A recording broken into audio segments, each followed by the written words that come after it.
Lost your compatriot. Yeah, I know. Sarah's online. Hi, Sarah. I think we'll call the meeting to order if everybody's ready. Courtney? No, I'm just kidding. You're the one that wanted to get going. Yeah, so it's 6:03.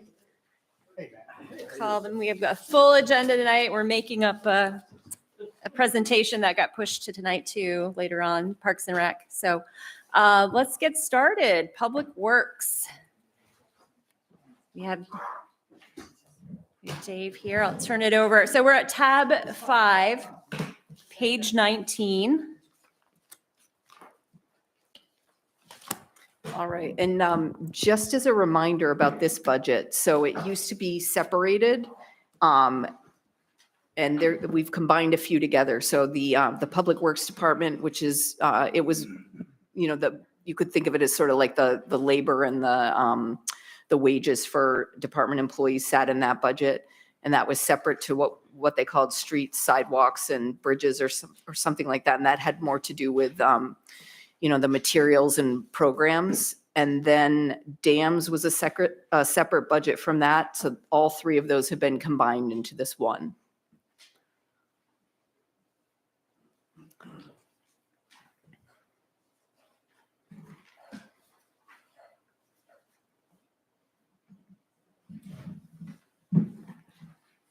So are we going to have Dave maybe just talk about some of the things that are, you know, some of the highlights, the things that you want to draw attention to? Any? Sure. So usually what I do every time, you know, I do a budget is I like to kind of go over the things that's changed a little bit. We can't hear anything on Zoom. We gotta change that. Sorry to be. No, Oh, thank you. Yeah, we got to get our mics. Got to get I mean, you Yeah. got to get me Thank you sure so much. everybody has. the straighten me mic. out right at the beginning, and then we won't have this problem. Right? Okay. That's much better. Oh, good. All right. So what I generally like to do is kind of just do an overview of why things have changed, changes from the previous budget up or down. So I'll start from the top. I mean, the wages changed because of the projected increases. So the second thing that's changed is the mileage. Mileage stipend was removed because I'm actually using a town truck now. I use my own vehicle for 4 years. We'll go to, I think, fuel, gas, diesel, and oil. We just had a slight projected increase, I think, from the prior years just because of the price of fuels, not much. Sand and salt, I'm projecting a decrease in purchasing because of light winter and less material was used. That could get offset by an increase in the cost of salt, actually, but because I'm going to have a little bit extra of sand in the building, I'm projecting that to be a little lower. Communications is down. We're not paying for a phone anymore for one employee. The foreman, he's going to have a stipend. The building maintenance part is going up because we're actually going to have somebody that's going to help us with some cleaning. We're one of the only facilities that didn't have anybody helping us with cleaning, and we've got, you know, over 12 people working there, and it can get a little messy at times. So that's why the increase is there.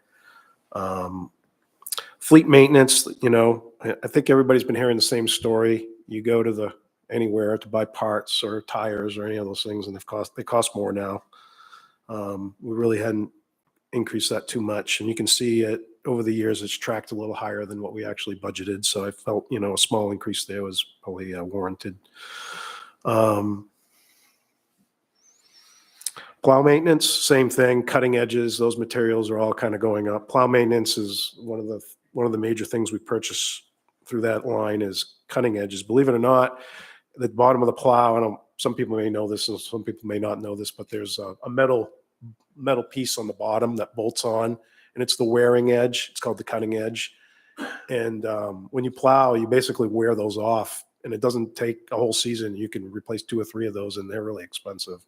When you're replacing 9 or 10 trucks, it gets to be quite costly.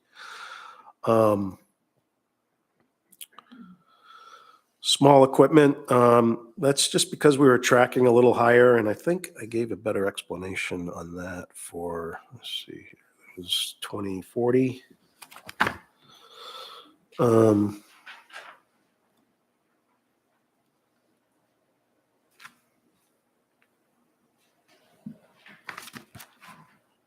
oh, there's a 2040. Bear with me.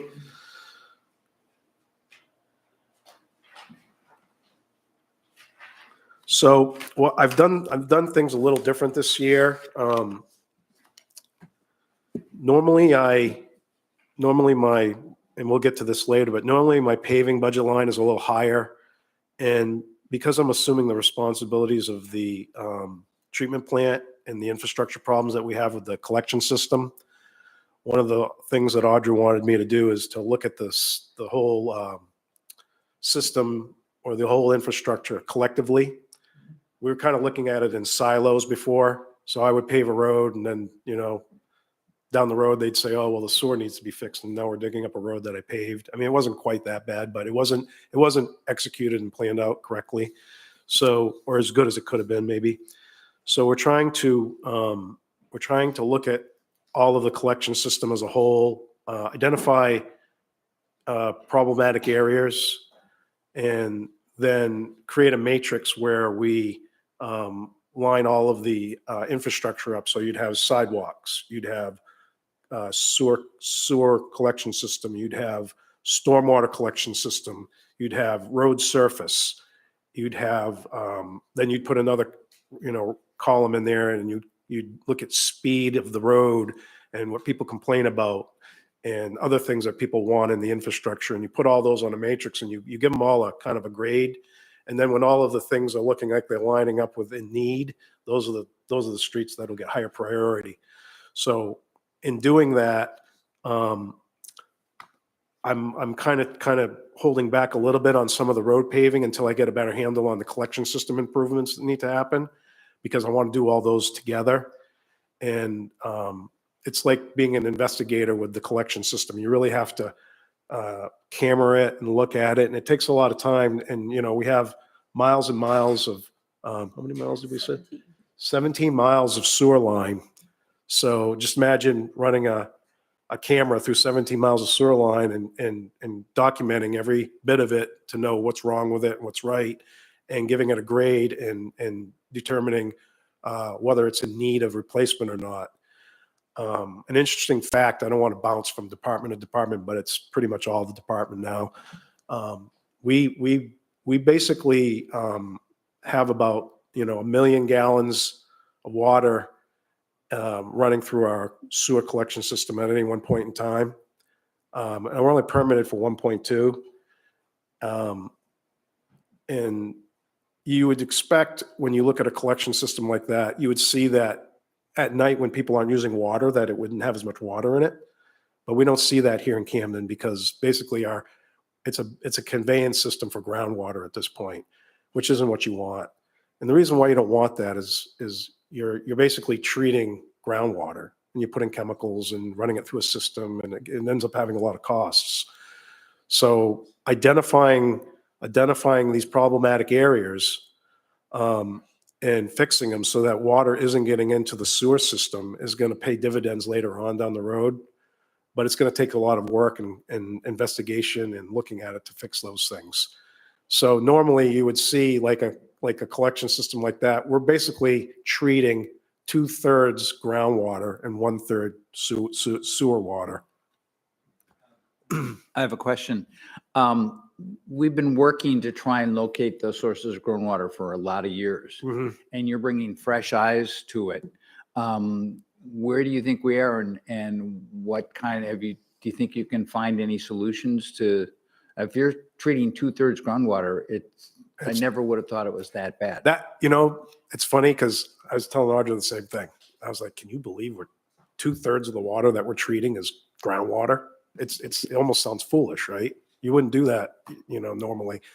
But it's, I don't think anybody, I think it's one of these things that's just happened over time. A lot of, like, I gave you a presentation earlier about a lot of our systems aged, and it's clay tile, and it's made in segments. And back then it was all great, and it worked wonderful. But over time it moves and frosts and heaves, and every little joint leaks, and the clay cracks, and roots get in it, and just over time, it just starts failing. And it's not a kind of it's a curve, you know. When it starts ramping up, it starts ramping up fast, and things break down more quickly. And we're running into that right now. And I really do think I can find these, I know I can do it. And we've already come up with a plan to take care of it, and that's going to be brought up later on. But I don't want to bring that up in the public works budget, but I do think it can be fixed. It's not going to be easy, and it's not going to be free, and it's going to take some time. So we do have a plan, and we're going to try and do that. But you're right, treating 2/3 groundwater is not the right thing to do. Is that camera that you're talking about, is what you want, you're gonna talk about later? No, We- that'll we be. can't- We need a mic. We just can't hear online. I'm sorry. No, I have learned how expensive it is to camera the septic lines over the last couple of weeks. So, and I'm just not seeing it here in the budget. Because that's the wastewater budget. And the wastewater budget isn't really something that's under the purview of the budget committee as much, because it's an enterprise fund, and it's the sewer commissioners, the sewer commission, wastewater commissioners that are in charge of it. Okay. Because it's not a taxed person. It's not paid through taxation. It's paid through fees. I just didn't. But there's overlap because of the departments right now. See, and I guess the connection is I'm explaining to you why my paving budget's a little low and why this budget line is a little higher, because they're tied together. I don't have a problem with that. I was Yeah. just going, where's the money for that? Because I know that's expensive. Follow the money, right? Yeah. Okay. Yeah, and also, we have a camera and we have staff that do the cameraing, because like you said, it's just so expensive when you get external people to come in. Our camera's not as little as the one I think that you need. I don't know. That's the kind of camera you're talking about. Septic. Oh, I thought something different. No. Oh, okay. Septic line. So anyway, getting back to the budget, sorry about that. I didn't mean to digress too much.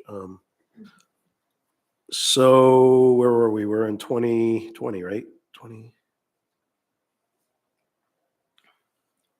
Yeah.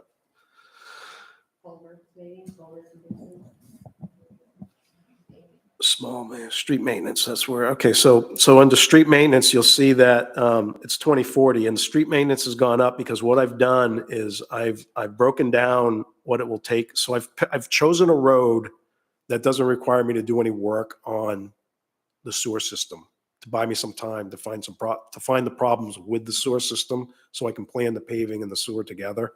So this this budget year I'm working in right now, I'm going to work on something that I know I can fix, and I won't have to go back and dig the road back up, and that's Gould Street. So I've broken down the parts of Gould Street into the street maintenance, the sidewalks, and the storm drains, because those are all components that I can fix within that road system that don't include sewer, because the sewer is new. Yeah. So that's why you're seeing those three lines going up. So that's the explanation for that. Dave? Yes. One quick question about that one right there. On the street maintenance and the sidewalks, does that mean you're going to be doing more streets and more sidewalks because the price is going, or Nope. the no. estimate here is a higher, or pretty good growth rate over the previous year? It is, and it's if you look at my paving budget, where you'll see how that's lower, and that's the reason for it, because I'm putting those and I'm breaking them down into those units, because I calculated the cost of rebuilding the stormwater system, and I put it on the stormwater. I calculated the cost of the road portion, and I put that in the road portion, the street maintenance portion, and I just broke those down. It's just a different way of breaking it down, and it's just for this year, just to do that project. But there really is no net increase. Okay, that's Yeah. what I was just going to say. If Yeah. you take a look at, you add those two, the sidewalks, street maintenance, and the paving, the totals from the previous year. Yeah, I just kind of shuffled them around and, Okay. and put them in the areas where for me, it's easier when I allocate the funding to say, not just put it in one big spot, but put my collection system stuff in one, catch basin stuff in another, and break it down a little bit more that way. Trash, we have a little bit of reduction in trash, believe it or not. I don't know how that's possible, but that's a good thing.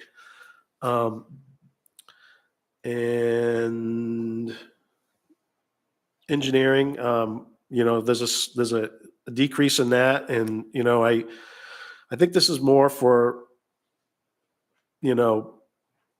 unanticipated engineering expenses, because we have hired a town engineer and we've hired a really good one. So we're looking good there. We've really made a big improvement to the town by hiring this person. And as you can see, the paving, I said, went down, and the shade tree program is a little lower this year. And that's only because I had leftover trees from last year. So I planted, I think I planted 47 trees last year. My goal was 50. I was a few short, but I ended up purchasing some towards the end of the season at a lower price, and I overwintered them. So I don't want to ask for trees I can't plant. So that's why I did that. That's pretty much it. Other than, I don't know if there's any other questions. That's just kind of my overview.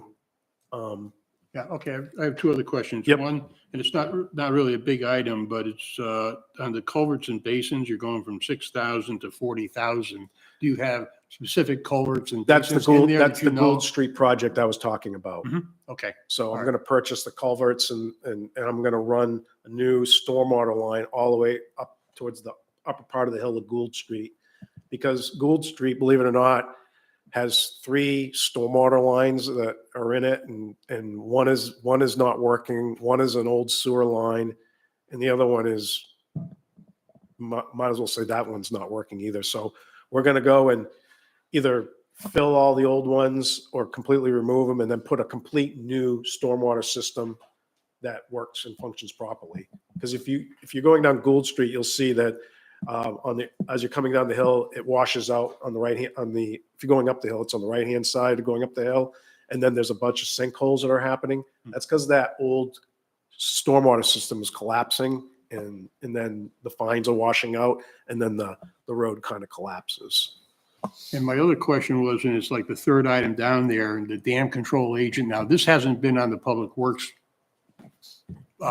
sheet before. Yep. It was moved here. Yep.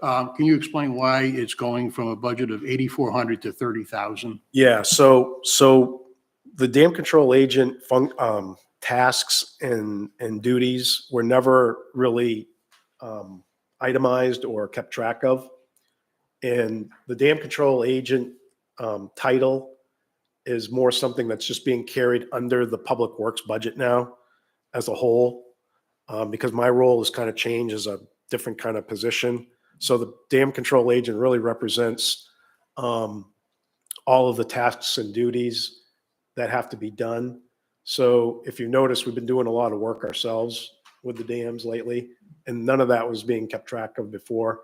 So this represents an itemization of the time and expense of cleaning the grates off, removing canoes during a storm, fixing the Montgomery Dam gate 4 times in a season, going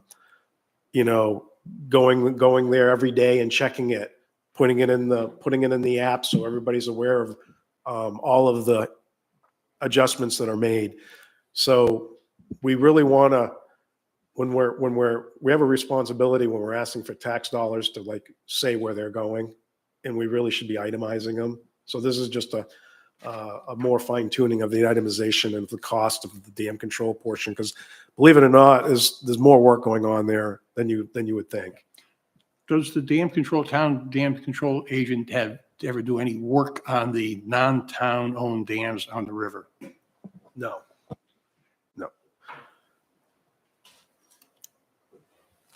I've had to pull a log off once. Okay, this is really not a super important question, but I get asked a lot, when are you going to come and fix our roads? Do you have a list that somebody can approach you and they find out when their street is on the list to be corrected? So I'm going to try and give you an answer, and it might not be Might not be perfect, but so there's two things that are going to address that. One of them is when we start putting together the matrix I told you about with the collection system improvements, that'll give me a ranking of the roads. I'll say the roads. Roads, when I say roads, I mean the road and everything under it. And that'll give me a ranking of the roads, and then we'll have a better idea of the roads that need major infrastructure repair. And then there's maintenance, road, just general maintenance, which is just resurfacing. So we will have a list of those roads, but one of the things that we've done is the town has adopted a new street opening ordinance, and part of the street opening ordinance requires me to let people know when I do work on their road. So they'll get a letter in the mail saying, we're going to be resurfacing your road. And so to let them know ahead of time, and like on Pearl Street, I began working on letting people know about Pearl Street almost 2 years before I did the job. I sent out a questionnaire. I asked them, do you have any problems with your water running slowly in your sewer? Do you have trees that you want? Do you have any issues with water drainage into your driveway?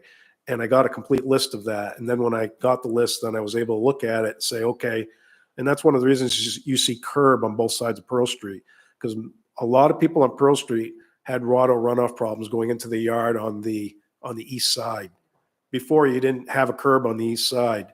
And that's because water will run down the curb now and then go into the catch basin and then run off and not go in the yard.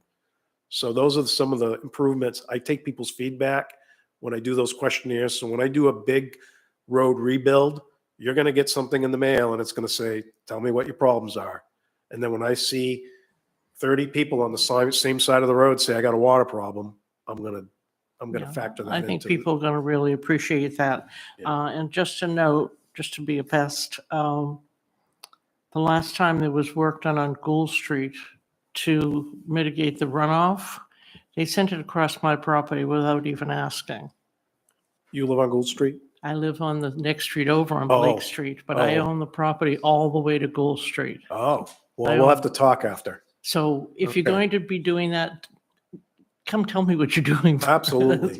I mean, it's always better for me to talk to everybody when these things are going on, because, I mean, I might have had a couple people that are not 100% happy with Pearl Street, but 99% of the people are happy with the way that came out. We're not quite done yet. And that's because we put a lot of effort into outreach. We ask people questions. The problem becomes sometimes not everybody has the same wants and needs. Some people want something wider, but other people want things slower, so you gotta try to kind of, split the baby sometimes, and then someone's not quite 100% happy. I think that matrix you're talking about, people are going to be very happy to know that they can approach you and say, we have If someone's asking a question, we can't hear it online. I was just telling them, I think people would be happy to know that there will, on the matrix coming up, that there will be an opportunity to find out when their street is going to be fixed. Thank you. Thanks, Sarah, for keeping us on track. Does anyone else have any other questions for Dave while we have him here? I mean, the budget is 2.8% less than last year, so And that's big. another structural thing, in case everyone didn't pick up on it. So Dave is the director now of both Public Works and Wastewater. So he's split across those departments, as well as the town engineer and the administrative assistant. So those positions are shared between, the special revenue fund that is the wastewater department and this general fund Public Works budget. Okay. A question on that. Is his salary apportioned to each per Yes. hours used? It's just a 50-50 split now. It's a 50/50 split. Yep, for Dave, Justin, who's the engineer, and Kendall, who's the administrative coordinator. I'll make a motion that we approve the, Question, sorry. I think I missed it in the beginning, sorry. When you were Thank talking you. about the new sewer pipes that were going to be getting laid, was that is that our budget? Or you said, but then you said later it was wastewater, so that's a No. wastewater thing? It's a wastewater budget, and it's gonna I mean, you want to explain that? Yeah, so we talked a little bit about having a major bond question go before voters in June. So that's not sitting in the and that would be, like Dave was saying, when you look at the street, everything from, what's on top, sidewalks, the travelway, to stormwater, wastewater pipes. And because we're not going to be paying any debt service on that if it passes this year, it's not in this budget, but it's definitely something that I think the budget committee should talk about, because the more people that know about it prior to going to vote, I think the better chance of everybody understanding the need for it is. Yeah, the need to fix this is greater than a single budgetary year. You know what I mean? It wouldn't be something that you would try to attempt to fix on 1 year's budget. Okay, is that all for questions or Mark? Now, I would like to approve the town manager's budget for Public Works Department of $2,001,200. Thank you, Margaret. Everyone in favor, raise your hand. And Sarah, if we could get a count on the Zoom, can you see easily? Yep, it is. Pete and I are the two. You're the only two. Great. Okay. There. So there's Then we're both- nobody we're both in favor. opposed. Thank you. It's hard for me to see distance. So it looks like that motion carries unanimously. Thank you. Thanks a lot, Dave. I want to thank all you too, because I know this isn't always an easy job. Yeah. You're, This is fun. thank you. Okay. That's very good. You have a great night. You too. Okay, so looks like next, culture and recreation under tab 7.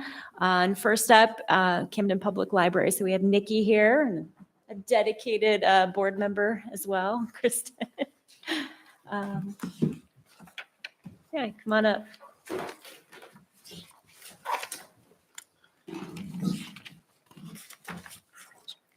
Let's get out of your way, Nick.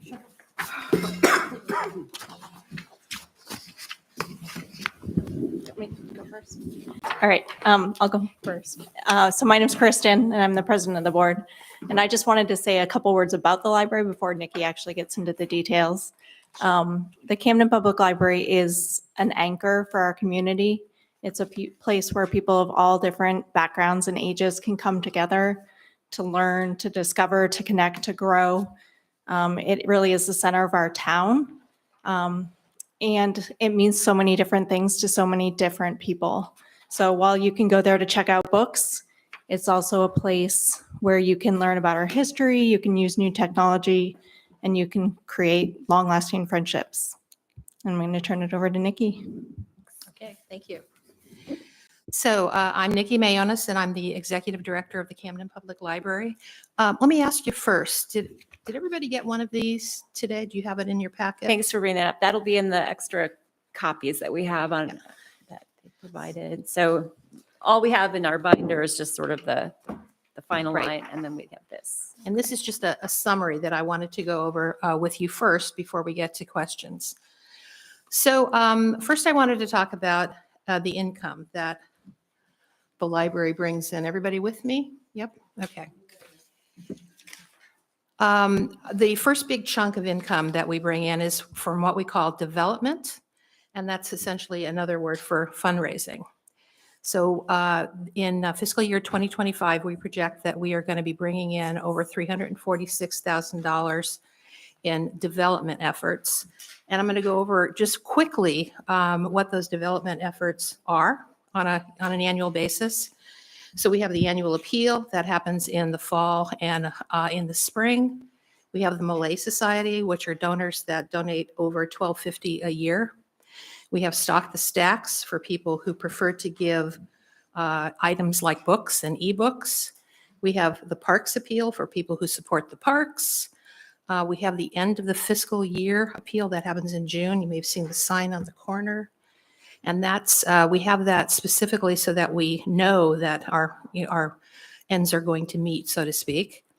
Then we have Camden on Canvas in July, and that's the plein air festival that happens in the amphitheater. And then Campaign for the Future. And what we are doing with the Campaign for the Future funds is it is acting as an endowment.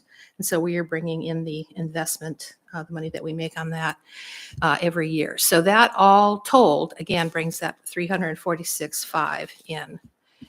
Next, next big chunk of income is the true endowment funds, and these have come in to us over the years, originally started by Mrs. Bach, and they've increased over the years. 129,000, just over 129,000 in endowment funds. Then another big chunk is what we call other income, and those are things like the book sales, library card fees for people who are non-residents and need to pay a fee, Harbor Arts, the 2 street fairs, amphitheater rental, and those are the weddings. And then all other income, which are things like photocopies and faxes and, little bits and pieces here and there. The last big chunk is the town of Camden. And this year we are hoping to receive $585,000. That's an increase of 5%. And also please notice when I went over the development efforts, the top category, that was an increase of 8%. And we are increasing both of those areas because that's what we need to make it all work. So that brings us to a total of $1,179,909. And then on the back of your sheet are the big chunk expenses. And again, just a brief overview. We spend about $21,000 on technology, $69,000 on books and magazines and ebooks and so forth. The building needs, now this has gone up significantly in this last year. It's repairs to the facility as well as all of the utilities. We've been hit pretty hard with electrical costs and also HVAC costs. Then there's programs and fundraising at 17.5. Staff wages, of course, is always the largest chunk of anyone's budget, and because that's really the most valuable asset that we have, our staff. And we have in this area, we have put in enough money that we can give merit increases to all of our staff. We don't do COLAs and we don't do steps. Instead, we do merit increases for those staff that are deserving. Next, insurance, and we have been hit hard again over this last year with health insurance costs. They've gone up significantly. Parks maintenance at almost $63,000, and then that everything else category, and that's things like supplies. It's the rental on our printers and copy machines. It's our bookkeeping. It's the audit that we go through. It's many small items. Again, the total is that $1,179,909, which is the same figure as income, because that, of course, is the way that we budget. We are a not-for-profit, and we don't budget to make a profit. We don't budget to lose money. We budget to break even, and we do.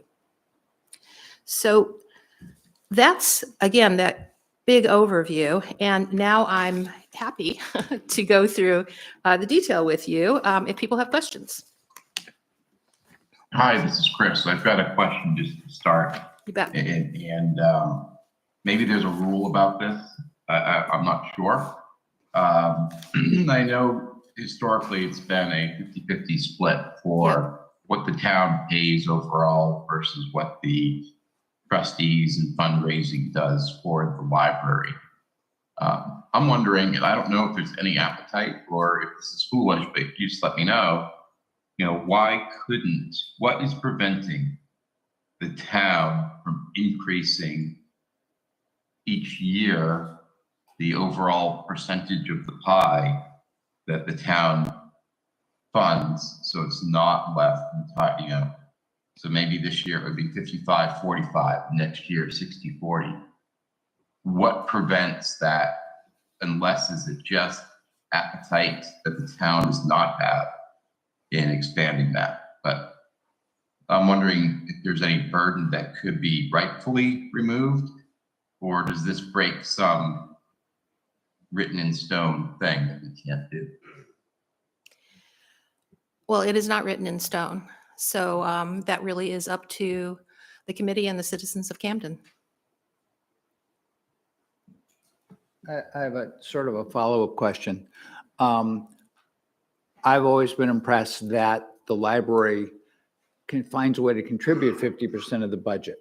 Are you aware of any other libraries in Maine that contribute that much budget of their own?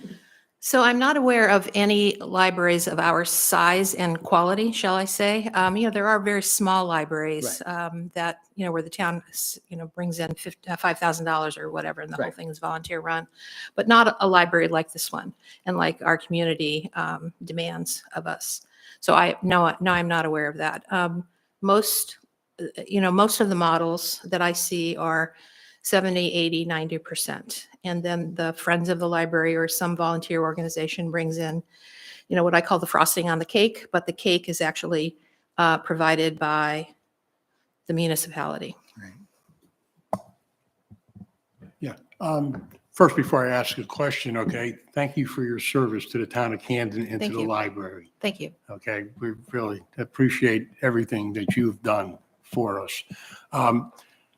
What's not in the budget is what I'm concerned about, okay? What are some of the really long-term maintenance issues for the library? And I'm thinking specifically about the roof tiles, and what are the things that you see in the future being big expenses that the library budget, the library by itself bringing in money is not going to be able to fix, and that the town will have to pony up a bigger share? Right. So the two biggest challenges from my view, and Kristen might want to weigh in on this as well, but from my view are what's happening in Harbor Park. That's a very imminent problem. And then, as you say, what ultimately will happen with that green roof, because there have been opinions all over the board about when that will need to be replaced. And I don't have the answer to that, and nobody does, honestly.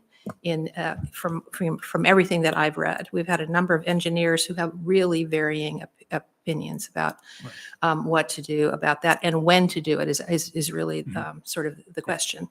And a follow-up to that, do you Yep. have any, and I mean, I'm talking about a real round ball number of what those perceived costs are going to be, Harbor Park and the roofing? I don't have an estimate on what it would cost for the seawall. I really don't.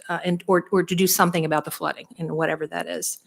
When we have done work on the green roof, it's looking like, somewhere over $1 million, but less than 2. So, did you want to add anything to that? No? Okay. I guess I have a follow-up on, you mentioned the Harbor Park.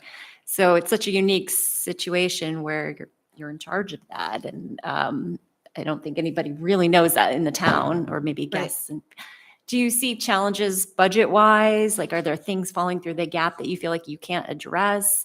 Are things in limbo, or the town, like that partnership? Is there something? Park specifically? Harbor you mean? Park specifically. It feels like that seems like, obviously with everything going on, like a big Well- unknown. And how do you budget for Right. that? So yeah, the biggest challenge is the flooding and what we're ultimately going to do about that. And that is the challenge. The rest of Harbor Park and the amphitheater are doing okay. But it's really, addressing what to do about the flooding and how much that will cost. And, as you know, it's a very complicated question. We're not going to solve that tonight either, but it is a very complicated question. So yes, that is, in my sort of resignation letter, if you will, to the library board, that is the thing that I mentioned that they absolutely must address, along with what's happening around the country with book banning. But let's not go there. That's for another. Hey, Jill, I have one question, just if Yes, if it's a good time. And I think I raised this maybe when we were doing our first earlier months of introductions to the departments. And I feel like in some ways it may tap into what Chris is getting at, and I'm just curious, and it's about the Harbor Park. So when I look at, about the library having responsibility, but my mind keeps going back, and I'm just going to pull up the budget, the overview about the town's responsibility and the ability to take on. And I don't know if we have funding available or things available to help offset. So when I see the parks and I hear about the flooding, I immediately think, why is that not rolled into or part of what Camden, the town of Camden's responsibility is in terms of what mitigation work and how things are going versus that parcel being part of the library.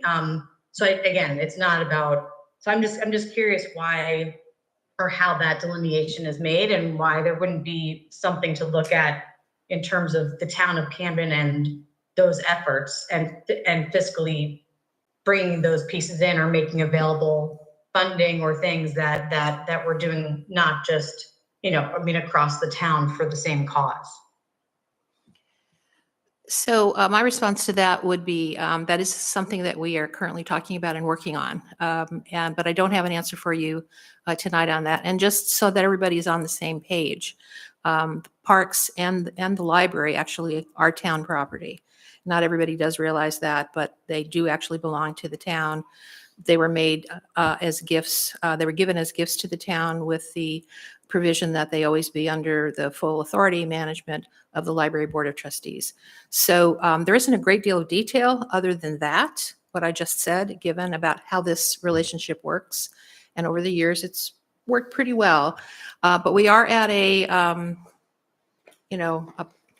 pass right now, and we do need, we have a large problem that we need to get figured out. Did that answer your question, Sarah? Yeah. Again, I'm just thinking about, it's like, those are the things that jump out at me where we're trying to address things as a town, need to address things as a town, and Allison, I'll call on you next, but that there's fiscal responsibility and also, maintenance of property and land. And it just seems like there might be a way to have those overlap or alleviate some of that burden, especially as it's not getting any better. So thank you. Allison, you have a question? No, just really a quick comment. This has historically always been a little bit of a confusing thing because the deed for the library property says that the Library Board of Trustees shall have control over the Harbor Park grounds, and there are a lot of different historical reasons for that. But decisions about it are under the control of the trustees, and then of course the property is owned by the town. But I actually think we're working towards a pretty good place with that. It's been a long time since we've had to look really critically at a major landscaping issue, but we have a grant. The library's been included in all of the coastal resilience funding, and so the grant that we have through the National Coastal Resilience Fund does provide funds for designing solutions to that whole area. And we're just now at the point of figuring out, okay, who exactly from the library, the town, the McGonagall River Systems Advisory Committee, who all needs to be involved in that, so we can come up with some possibilities. So hopefully there will be some progress with that soon. One question I had, in the last few years, the town had Siemens come in and work on the Opera House building, public safety building up at the Snowball, and they also did a lot of work at the library where you'd had problems for a few years. How was that work performed? So the heating system is working quite well. We're pleased with that. We did not include the AC. That wasn't part of the project. And so some of the things that have broken down over the last year or two are more AC related. Okay. And I think Siemens, I don't know what your experience has been with them, but sometimes we do have some problems getting answers to service and so forth. They're just as good as any other company we've worked with, though, Mark, honestly. Okay. But the work that they did do, especially the heating, seems to be working. It does. It does seem to be working. It's much more comfortable, particularly in the reading room. Yes, and we switched to propane, Yep. and that seems to have been a good move Great. for us. So yeah. Okay. And one thing just to make clear, what Ray mentioned and Nikki mentioned her resignation. It's not really a resignation. She's retiring. And it's a big loss for the library and for the town. And I want to second what Ray said. Thank you for all those years, because you've made it a really special place for me and my family, and I'm very appreciative of that. Thank you very much. Appreciate it. Getting back to what you mentioned on the Siemens contract and Yeah. everything, the library actually pays the town a fee a set fee every year That's correct. for Yes. that, correct? Can you tell everybody what that is? So it's, I don't remember what number it is, but it's 13,250 a year. And it's, I believe it's a 17-year commitment, as I recall. Does that sound right? Yep. So that's something that doesn't increase. It stays that same fee. Yeah, that was the agreement we came to. I'm not sure. It's the debt service. Yeah, okay. Or half. It tracks with the part of the budget that the library privately fundraises versus what the town contributes towards their budget. So it's like a proportionate share of the debt service. I move that we accept the town manager's proposal for $585,000 budget for the Camden Public Library. And I'll second. Thank you, Mark. Any other questions or discussion before we take a vote? Okay. Okay, everyone in favor? 1, 2, okay. Nobody's opposed. That motion carries. Thank you, Thank Mickey. you. Thank you so much. Okay. All right, Harbor Department, Steve Pixley is up. And then after that, we're, just so everybody notes, Oh, Jill, I have- was going to say, I think that we've been kind of holding off on any related capital projects. Like I forgot to ask Dave about going through his, and Steve has some. So maybe we just do those at the end and include that one as well. that's considered capital? Yeah, yeah. Okay. So we changed what we had said before? Yeah. Okay, okay. Okay. So that looks like tab 7, page 24, but that doesn't make sense. That was the library. So let's see.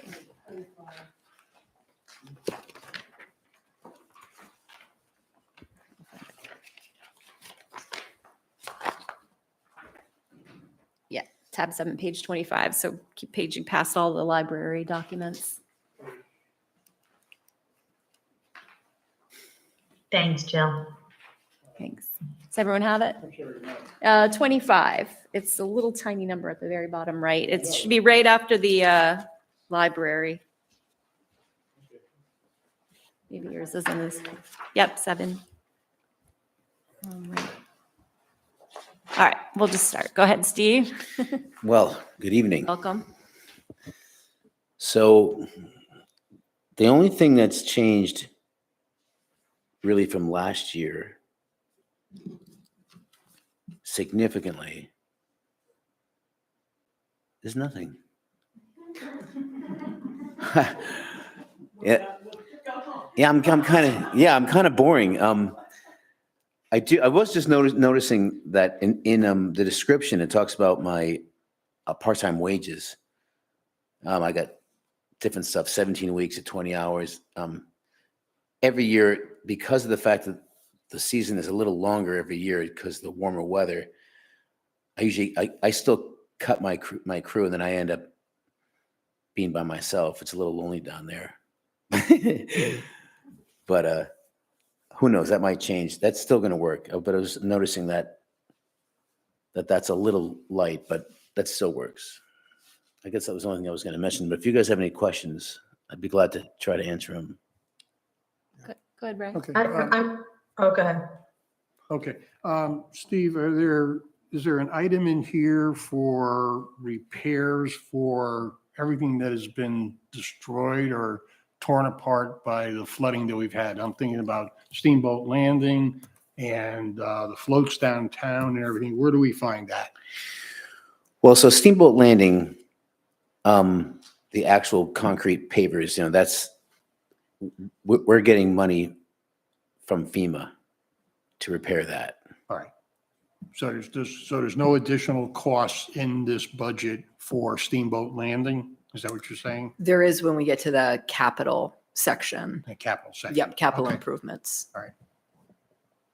I just have a quick question because I'm just trying to clarify, because under the full-time wages, it talks about just 2 seasons for summer and winter. And I'm just curious, like, is it FTE or is that part-time? I'm just trying to clarify, let's say a full-time wage versus like 2 seasons. So on the full-time wages for harbor master salary, in the winter, when it snows out, I go over to the snow bowl and help with the train park and ski patrol. And I just want to draw everyone's attention, the page behind the budget, 28 behind 26, we asked for the associated revenues for the harbor. And I think that's important to look at too, because they cover themselves, they carry themselves. It's right after the budget, the breakout, that one. Yeah, so it has a little orange across the top. So you're making the town money. I try to. Yeah, right, good. You have to ask general fund, because that's where it goes to. I'm sure it goes to good things like library and stuff like that. I was just going to note that we sold the aluminum tugboat, the Welcome. We don't use the name, but we are getting a new state-funded pump-out boat this spring.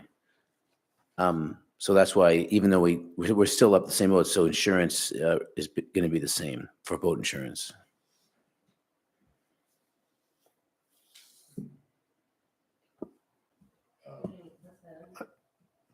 Pump-out boat operations? Yeah, it's 90% funded by the state.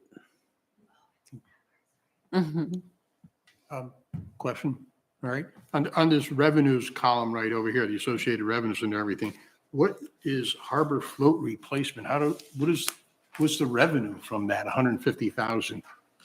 Oh, that's an expense. That's the capital expense that we were talking about for Steamboat Landing. Steamboat landing floats. We'll talk about with the CIP. That's the reimbursement from whoever's. Yeah, so we'd be funding that with harbor reserve funds, like harbor project reserve funds. So it's showing the revenue that we would take from that reserve fund to pay for that project.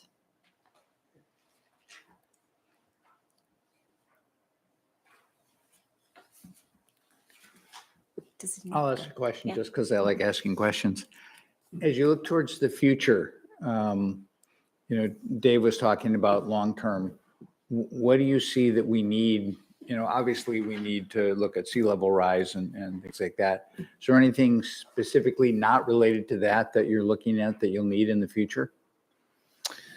So I want to make sure I understand the question.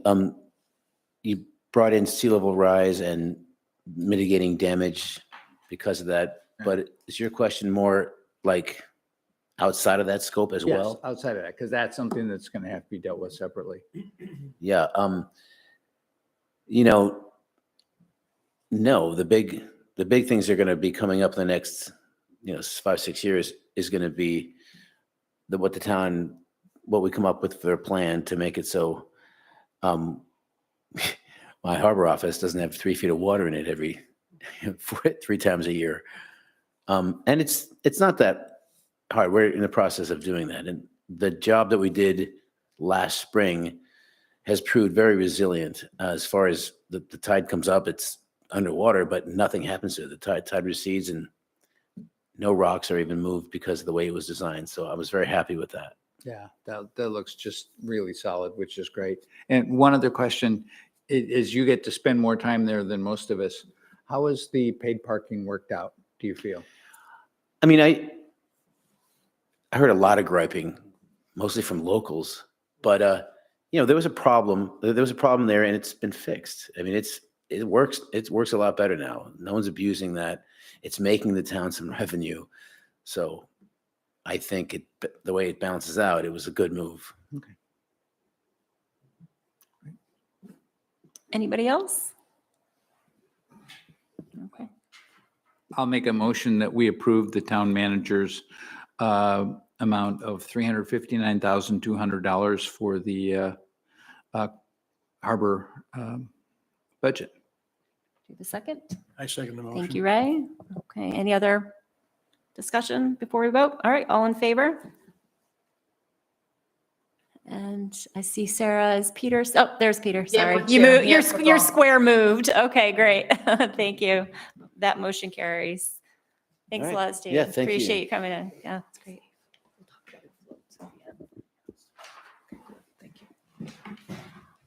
Hey, we have, Hey, Jill, I just have, Yes. this is probably this might be an Audra question just before we move forward. uh-huh. So on that snowball for the FTE, does that mean that is there a portion in the snowball budget in addition to the FTE salary, or is it just time allocation? Just time allocation. Okay. Yep. Thanks. Okay, great. And so it looks like Holly's here presenting for Parks and Rec, right? Come on down.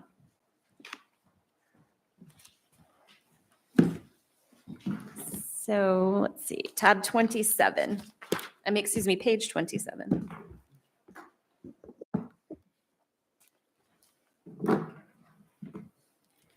Hello, I'm Holly Anderson. I think most of you. This is the first time you've seen me at a budget meeting. It's my first budget meeting.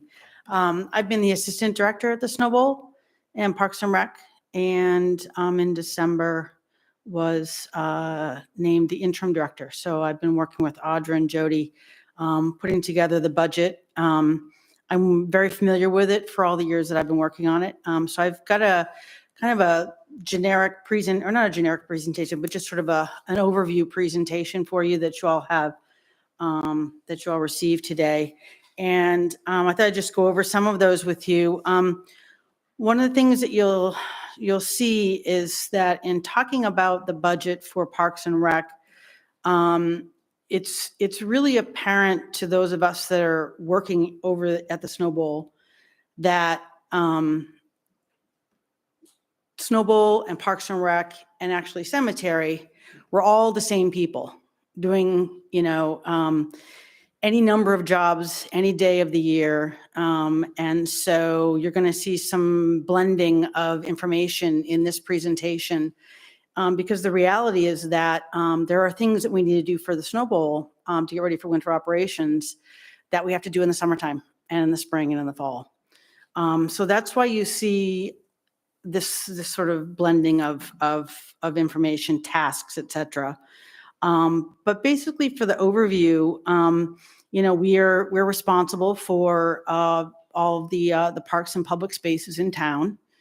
And some people don't realize, but we take care of the Maiden's Cliff Trailhead and the former tannery property, boat launches, and then of course the Snow Bowl facility and grounds.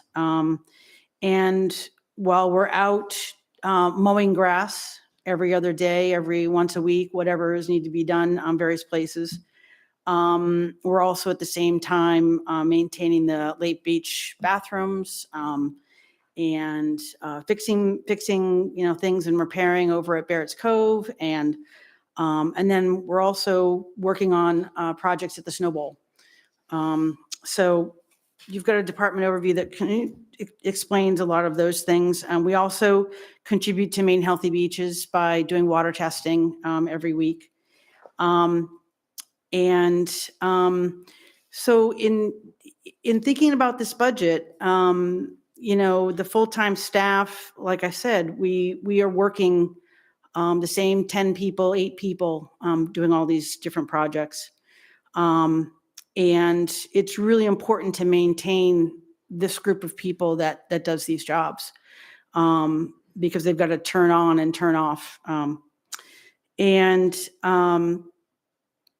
in addition to maintaining the public properties during the growing season, we're also doing lift maintenance, rebuilding buildings, rebuilding ramps, rebuilding, a variety of things out there.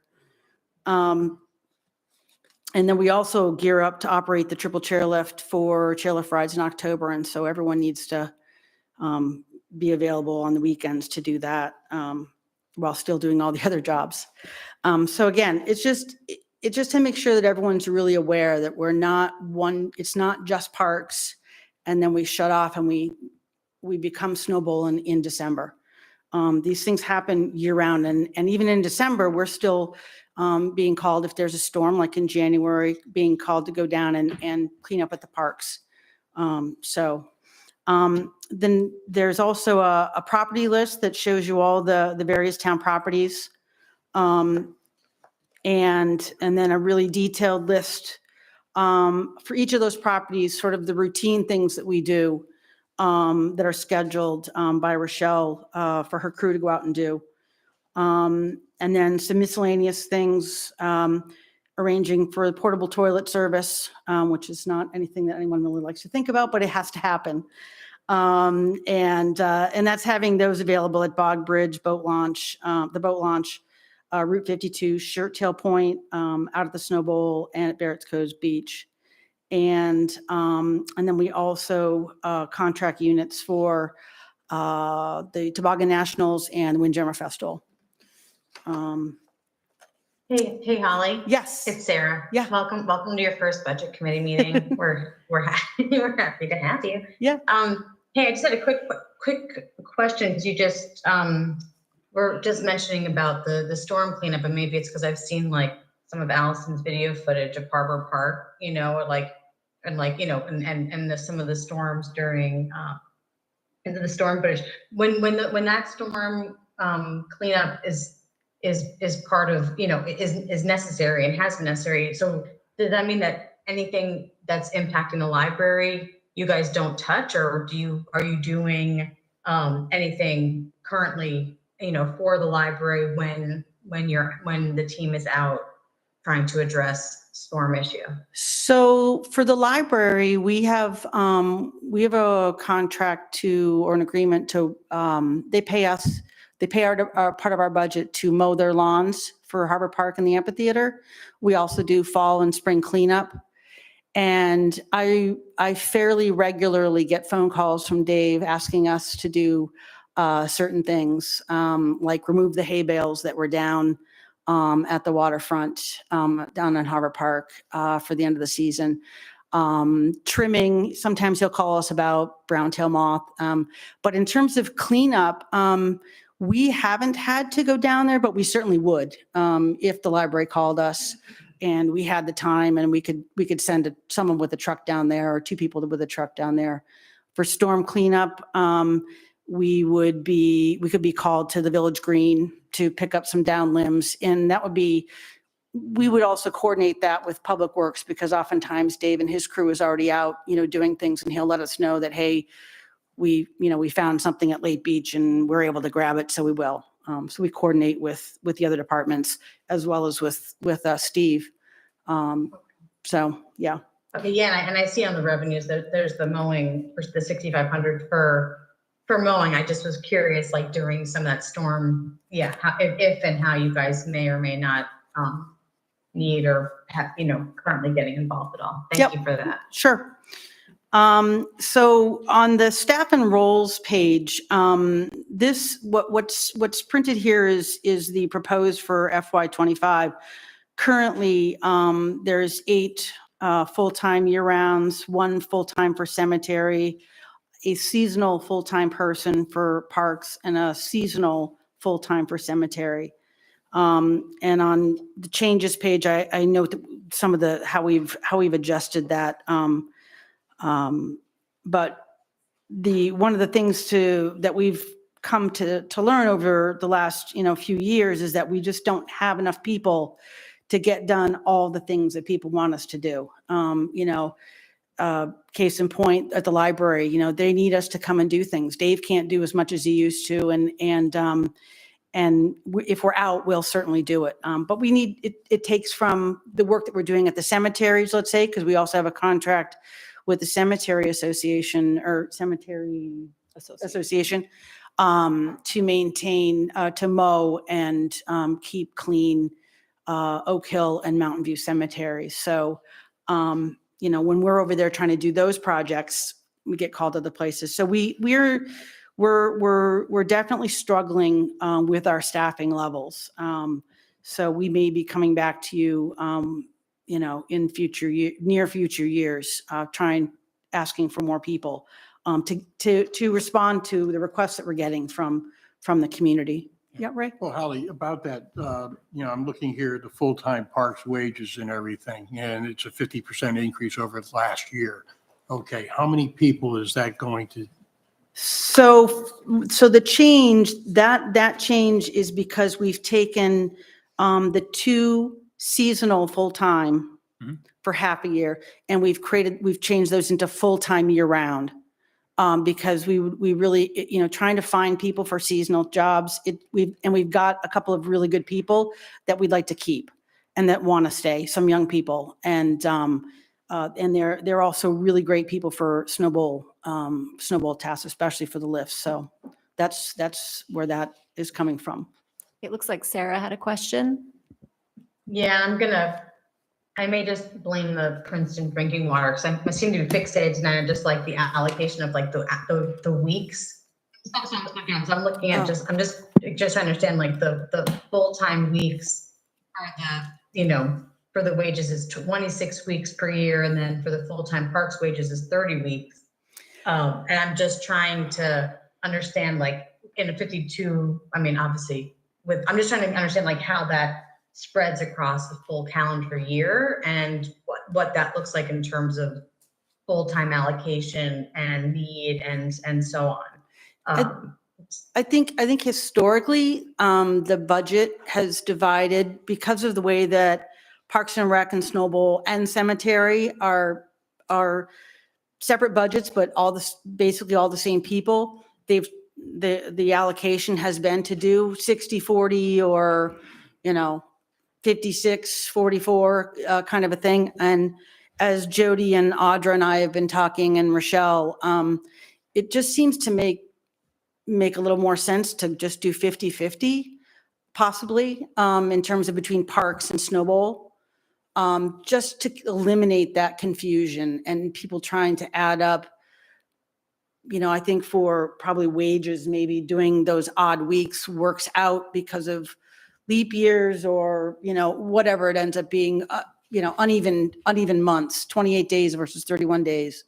I think it's more of an accounting thing.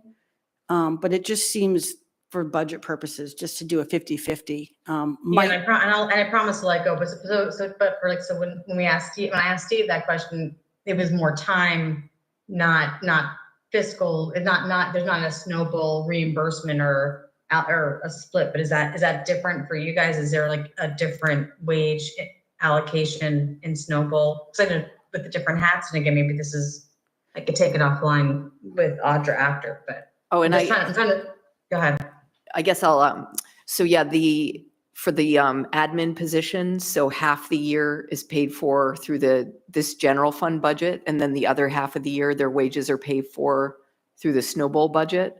And it's a little bit different with, the rest of the park staff. So those other, 10, Rochelle's crew, their breakdown is that they're 5 months at the Snowball and then 7 months through the general fund budget.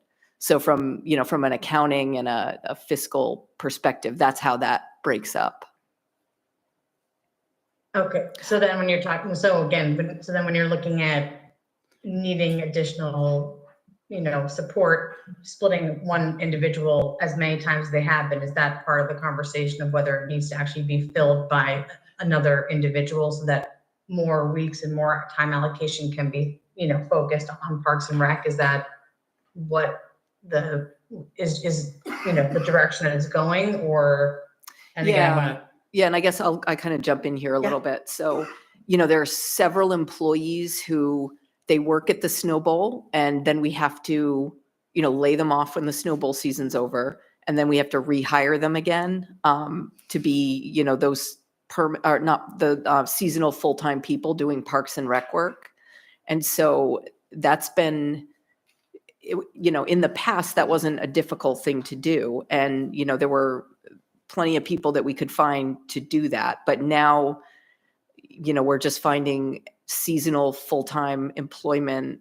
It's just not you know, people who want to come work for a town want that sort of level of stability where they've got like a year-round full-time position. So they're having a real hard time retaining good people with that sort of model. And since we need them anyway for functions at the Snow Bowl and then for Parks and Rec, it's just we're kind of at that point where it makes sense to bring these people on permanent full-time throughout the year.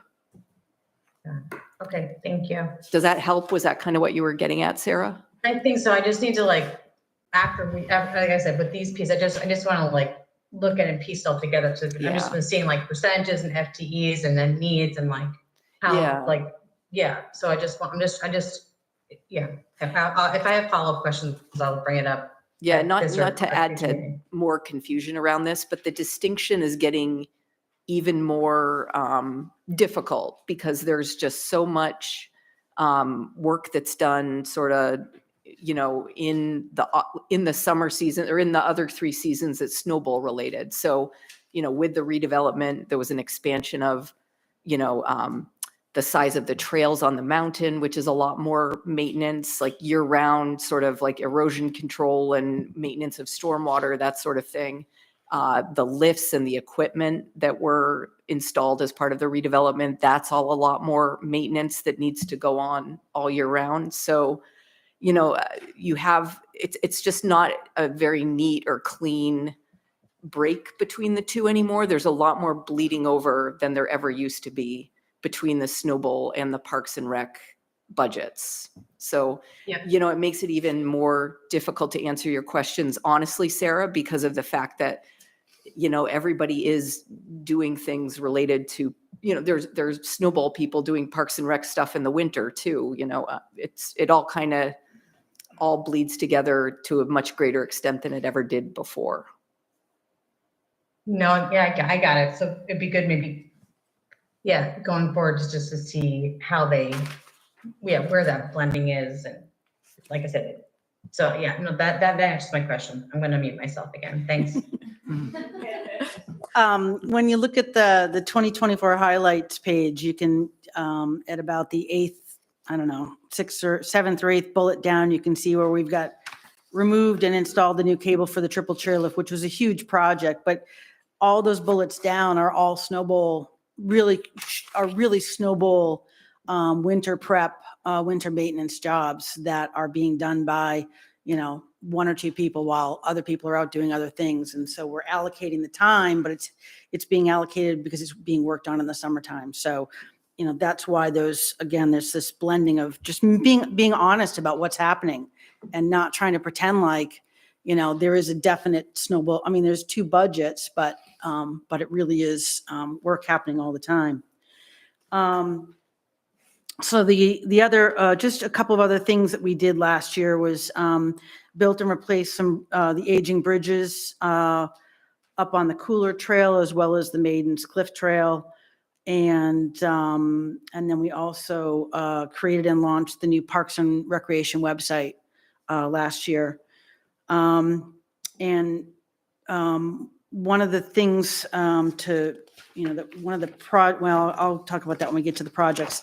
The budget changes that you'll see in there, besides, I think, just some small shifts here and there based on actuals, looking back at the history and thinking about coming out of COVID and maybe being in a little bit more reality of, what we can expect, for what we've got going on out at the Snow Bowl. The couple of the highlights that I'll note for you is, again, it's eliminating the 2 full-time seasonal positions and creating the 2 full-time year-round positions. An increased electricity budget to be in line with the recent actuals. And you'll note that the heat costs are a little bit less, and that's due to the fact that we've got the new geothermal system out there that came online in, I think, summer 2021. So now, and plus just increased electricity costs. The summer camp contract is another one that I wanted to point out that that's something that I'm currently taking on as a little project to look at. I'm reviewing it. I think, we we took on, the town took on some additional risk during COVID because there was this combination of not as many kids coming to camp. And then then there was a hiring issue with getting enough counselors. And we just didn't know what we could fill for camp. And so we split the risk with the Y. And we think that hasn't been adjusted back now that we're out of COVID and now that there's such a great need for summer camp for kids. So we're relooking at that, and that may, it won't go up. It will certainly won't go up. It will go down is what I'm anticipating. But it is, right now it is at $25,000. And something just to think about for future for us is a need for a new dump truck, a secondary dump truck. And we've got an aging vehicle, and it's useless to us in the wintertime because it's a two-wheel drive. And when we put the Billy Goat leaf vacuum on the dump truck, it's out of commission for us to use as a dump truck for October and November. So that'll be just something to think about for future needs for us. We've got a variety of projects on our plate for this coming year. We've already started working on the bridges at Barrett's Cove before we have to get out and start dealing with growing grass. So we're trying to get some of these things knocked out as early as we can. Again, you get down to bullet number 8 and we start thinking about making sure that we're taking care of a bunch of snowball things. And that'll just kind of keep us busy in between the general parks and rec projects that we've got. And then, so that's sort of the overview of Parks and Recreation. And then finally the cemetery budget, which is also under our purview. And again, we provide the labor and equipment and services to maintain both of those cemeteries. And we did increase the labor line to add another half of a position because it's a lot of work to maintain those cemeteries. And that budget was passed by the Cemetery Association, and that budget is paid for by the Cemetery Association. So it washes itself out, but they approved that. Okay, a question? Yeah. 2 things. Well, before I get to the question, I want to say, in the worst snow year I think we've had in years, it had the best snow conditions through the man-made stuff I've ever seen at the Snow Bowl. It was a spectacular job by your snow crew. You can thank Rochelle and her crew for all of that work because they do that. Yeah. And she's out there grooming at 4 o'clock in the morning, 5 o'clock in the morning too. So it was remarkable considering that you had no help from Mother Nature. Yeah. Also, it was a very, very fun toboggan festival this year. Yeah. Really enjoyed that a lot. My question was, I noticed there's nothing, even though it's mentioned in your notes, there's nothing in the budget for the skate park. And I sort of wanted to see where we are with that because we used to get a lot of comments on that. Yeah, we've got about a little more than $8,000 in the budget right now, saved up that we've been putting aside. And we do have a plan where we're actually, we went out and surveyed the skate park the other day and took photos, and we've put together a plan of things that we need to do over there. We bought, with some of the budget that we had last year, we bought some skate light, the material that you put on the ramps, and we're going to be making a plan, hopefully with some of we haven't heard from the skate park users. I just heard from someone last week finally. And so I said, great, let's get a crew together and let's go do something. So we're going to do what we can over there. The hope would be that we don't want to do too much because, we don't have a budget for it. And, the hope would be that we could eventually, if the tannery becomes a public space park, that could have, I know that there's been talk about putting the skate park over there. So that would be something to really work towards. And one other thing, and I was going to mention this, and I believe you wrote a lot of it, best communication from the Snow Bowl for people interested in using it this year. Thank you. that was, it was a really good year. I get to put my writing chops to work. And I remember them well. So Thank you. thank you. Question, and it's probably more to Audra than to Holly, but why is the snowball operation subsidy on this sheet instead of Yes. somewhere else? No, I'm glad you asked that. And I was hoping to bring it up before everyone started asking questions because I don't want Holly to have to own this one.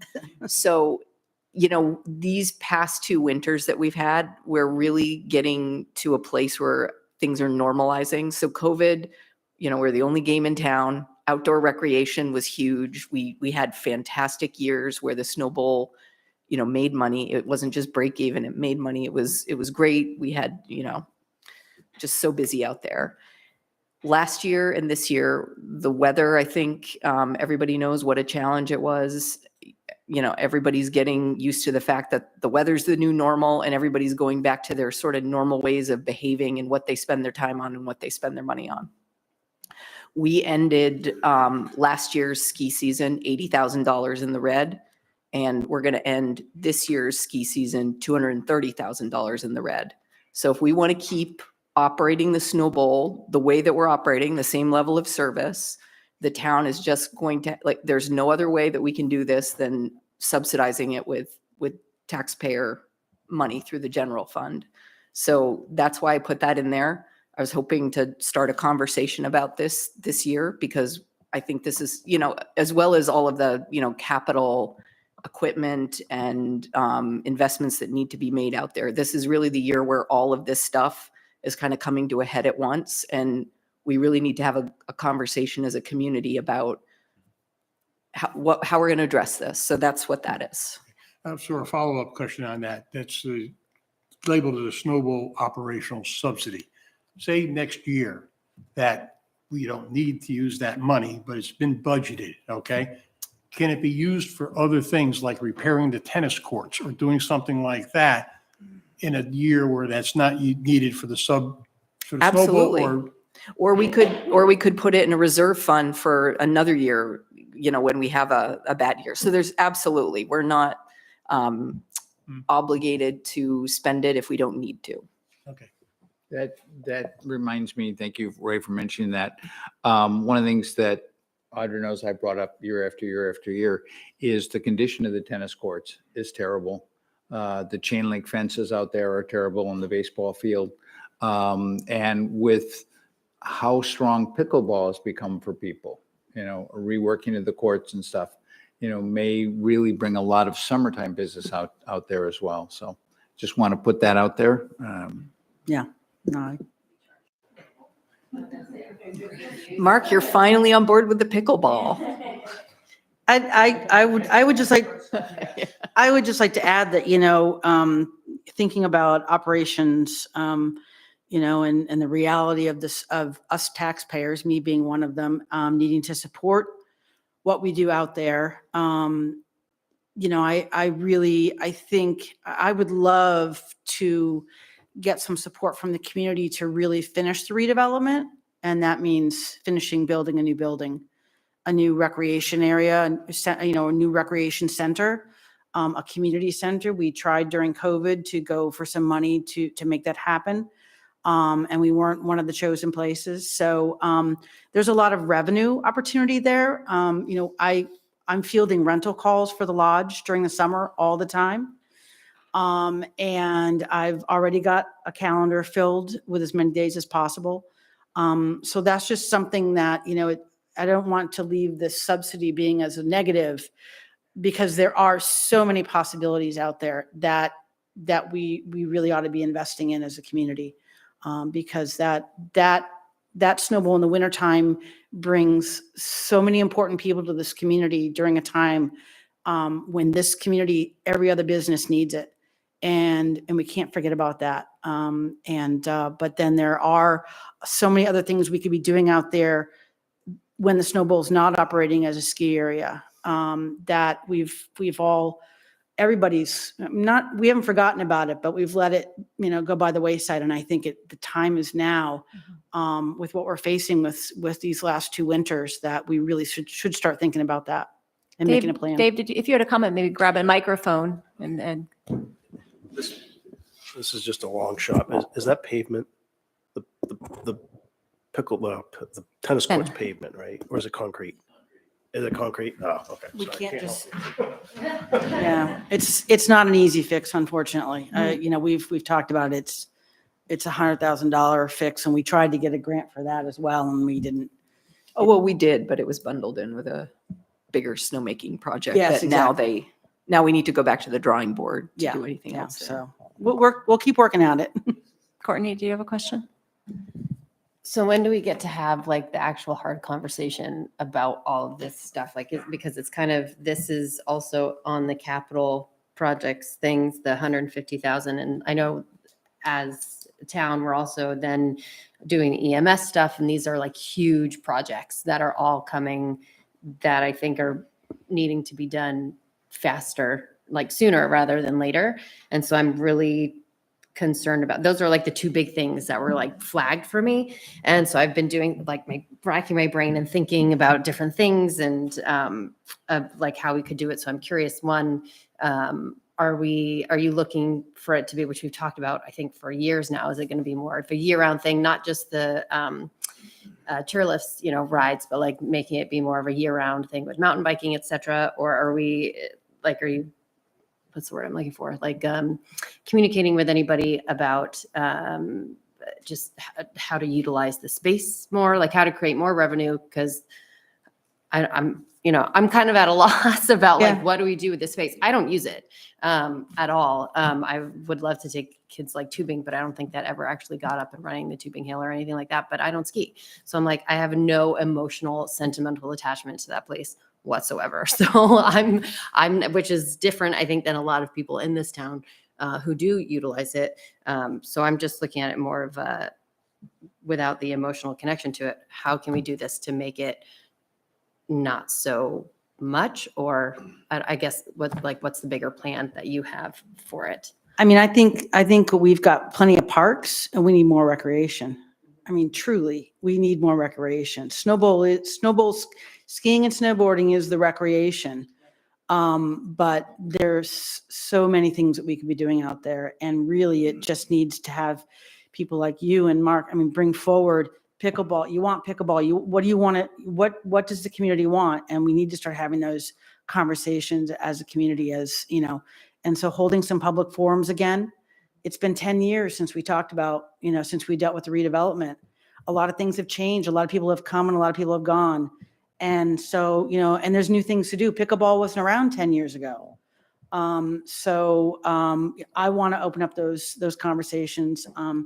I've been out there talking with some of the foundation people and just trying to get, you know, light some sparks and light some fires and see what we can get going. So I think just talking with people right now is the most important thing, and listening to them and hearing what they have to say. Like within 5 years, in like 5 years, like these are like, this is your timeline of like, okay, this year, we're going to talk to people, see what they want. And then we're going to go forward this way, or because there's a lot of big budget things. And what happens, like we get another year like this, where there's not a lot. And then there's the new groomer and all that stuff. So I'm just like, that's a lot Yeah. of So money. I've been in this role for 4 months. Didn't expect to get it. I didn't expect to be in this role. So, but I've been thinking an awful lot about those kinds of things. And I would love to come before the community and say, here's a 5-year plan, here's a 10-year plan. But I really, it can't just be my plan. It does need to be the community's. I'm more than happy to drive it and help organize it and help be the cheerleader and the communicator. But really, I need to hear from people before I create a 5-year plan. I would love to have a new lodge, a new community center, being built next year, but that's unrealistic. A 5-year, yeah, we should be doing something by then. Because I don't know what's going to happen. I mean, the weather is just so, and it's just an unused space out there for 3 seasons. It's so unused. And that's a shame. Yeah, I feel like we could talk about the snowball Yes, I all know. night long because it's obviously such a huge picture. So the way, just getting back to the budget, we're looking at the budget. The 150,000 is sort of like a stopgap while we figure out what the community wants and what the community needs. Is that kind of, it's, Yeah. is that right? Yeah. I mean, and then, Yeah, and because I'd, this is I'd going to be also a big, say it's huge. It's, you know, there's like a certain level of service that's expected out there. And also it's an operation where it's very front loaded. So most of the expense of running the snowball happens at the very beginning of the season. So, you know, predicting the weather and what the season's going to be, anybody who has a business like that knows it's a bad business model. So, you know, we're really sort of the backstop for that to provide the level of service that people want. So, you know, we're just sort of putting this forward. If we're going to continue as is right now, this is the most responsible thing to do, is acknowledging that this is what the cost is. okay, so Ray had A quick question on that, Audra. Why did you settle on 150,000? Can you just tell us how you came up with that figure? Oh, I was just kind of looking for an average over the years where we've had a loss. And there's been some years where there's a profit too. Is that? Oh, factored in also? absolutely. Yeah. And- I was just kind of looking at the last few years that we had as a good indication of it, just given the weather that we're experiencing and, Okay. you know, and what's needed in terms of, you know, maintenance out there, because it is much different than pre-redevelopment. What's the harm with us chopping 50,000 off of that? Just make it 100,000. I think something is better than nothing, given where we're at. All right. I would make a recommendation. We change that subsidy from 150,000 to 100,000 for this first year. Did we have any other questions? You're need- making I a made a motion, so you motion. need Yeah, a yeah, second. yeah. Well, yeah, But- the way but you it worded it. sounded- Okay. It sounded like there was a $250,000 deficit, so why would we budget for less than 250,000? 310 right now. Yeah, Because so the why year- would we budget for less than that? Because the year prior was, because what Audra's saying, she's been taking an average over the last several years, so that the year prior, you said was 60, but then, you know, in other years, it hasn't been, correct? Yeah, there have been years we've made money, years where we've lost money. We're currently 310,000 in the red because we've carried forward the negative balance from 22, 23 into 23, 24. I do believe that there's a motion on the floor and it should be seconded before the discussion follows. So do I get a second on it? If not- So are we doing a line item? We would approve each line with an amendment? I just want to make sure that. Oh, no, you don't have to go through line by line, but if anybody has a line they Mm. want to change. Okay. Did anyone second that? Oh, you did. I'm sorry. I didn't see that. Yeah. Okay. Okay. Any other? Mark had a comment. Yeah, comments, a couple things. Number one, and I brought this up when we first started these meetings, there was the University of Maine study a number of years ago, that the snowball is not just a black and white issue. It also brings in, the estimate was it brings in about $3 million of billing to the town in terms of, you know, restaurants and bed and breakfast and all of that. So it's more than just a black and white budget. And also, the last few years, you can say we've lost money, but for 3 or 4 years before that, we made quite a considerable amount of money. So if you stretch out we've had a couple bad years, but it goes up and down, and it's still predicted to go up and down. It's Right. not- I guess I just don't want to Yeah. play that game anymore. Like, Okay. it's just, I feel like the responsible thing for me to do as the person preparing and overseeing the budget is to Okay. plan for these losses. Yeah. And that's, and be honest about them. Make sure that everybody knows about them, try to plan for them and try to be honest about them. Because I think for too long, we've tried to play this game where we've tried to make it look less, we just tried to make it look like it's less than what it is. And I feel like right now we just need to look at it very honestly and make these decisions. And, and I'm not saying that absolutely, like, I just want everyone to be very informed about what's going on and what the challenges are and what we need to start preparing for. Okay, and I'll mention a couple of things. Number one, a number of years ago, there was a study done about having mountain bikes using the lifts, which is been very successful in some other ski areas in the summertime. And one idea that I thought about and had conversations with Ben Foley, the former head of SIF, is that as the park in Rockport gets transformed, maybe moving their drive-in theater to the parking lot at the Snow Bowl might bring in some summertime revenue as well. Because that would fit in very well with the screen up in the corner. That's something that could work very well if SIF was interested in making that move. Yeah, we might need to take back the Ragged Mountain Recreation Area from the camp. Because for 9 weeks out of the summer, we have a summer camp out there that we don't earn revenue from. Right. We subsidize. So that's a tough thing to have to talk about, but it may be something that we really need to consider so that we can do these kinds of things. Right now I can only rent on the weekends. Yeah. But yeah, So any further discussion about the specific line, the motion to amend the amount to 100? I mean, I don't have any objection to giving the Snow Bowl a slush fund. I mean, I can remember back in 1994 when I came back from to Camden, we were having the same discussion.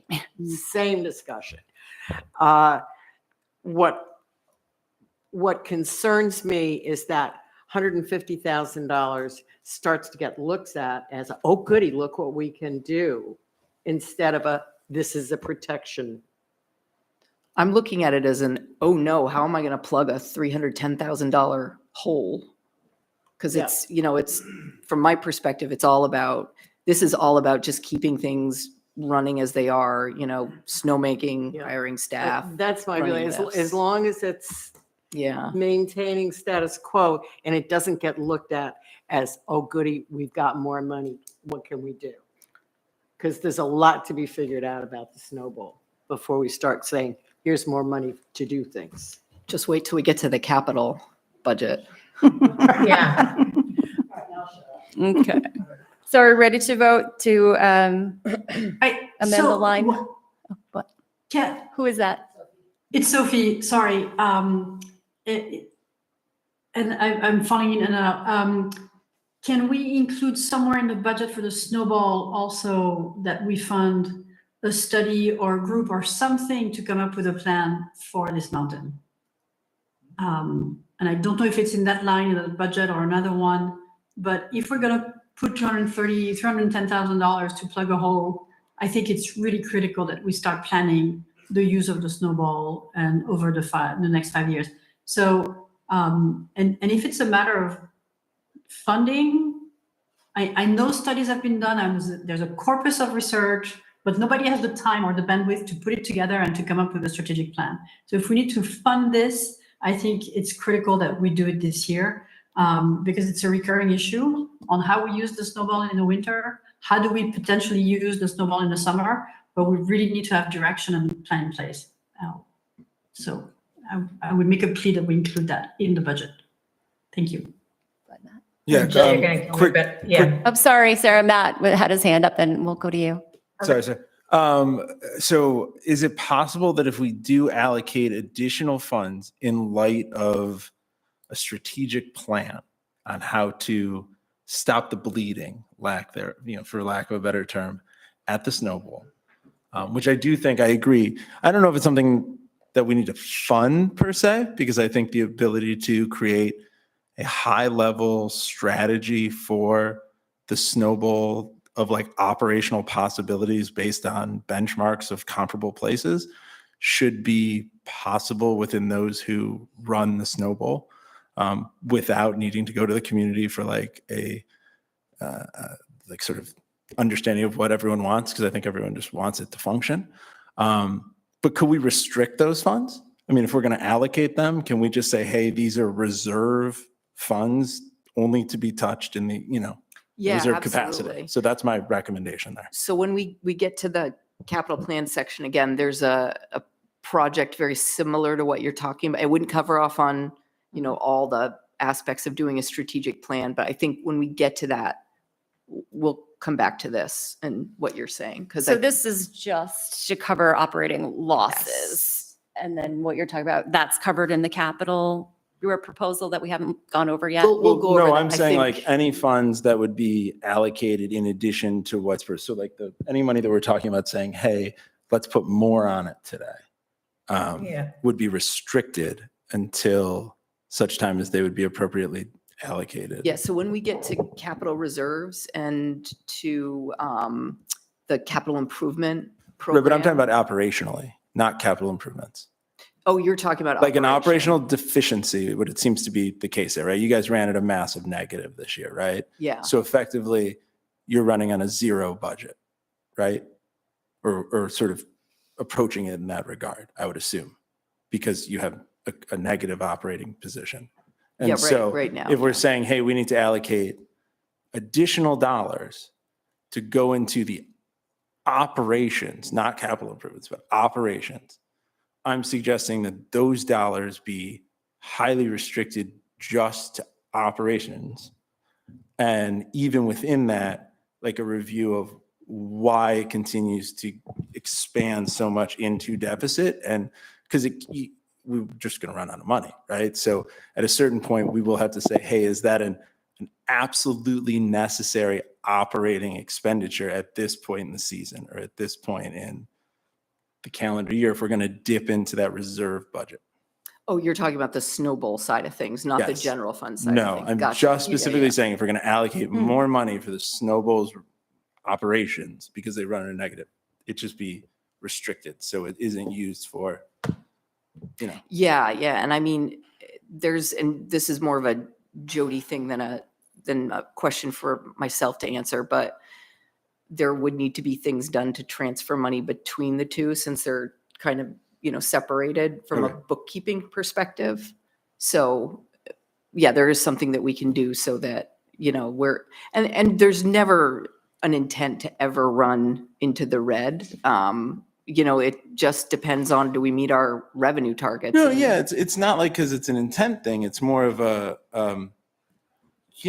it's an impossible task. Yes, yes. And I don't know, it just feels like it would require as many hands on deck to really assure Yeah. that we're doing the best we can to handle an impossible task. Yes, and I would agree that, before we even looked at like a subsidy from the general fund to snowball operations, that's at the very end of things when you're in a position where it's not gonna pencil out for the year. Because like with this year, we've had a bad year and had to close early and Right. all those other things. Yeah, it's just lost revenue that you can't.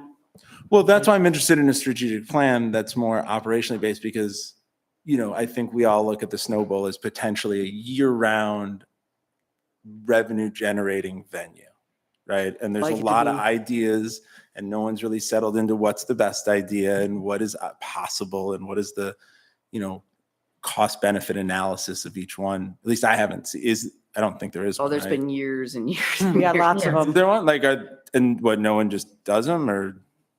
They don't get happens? funded for various reasons.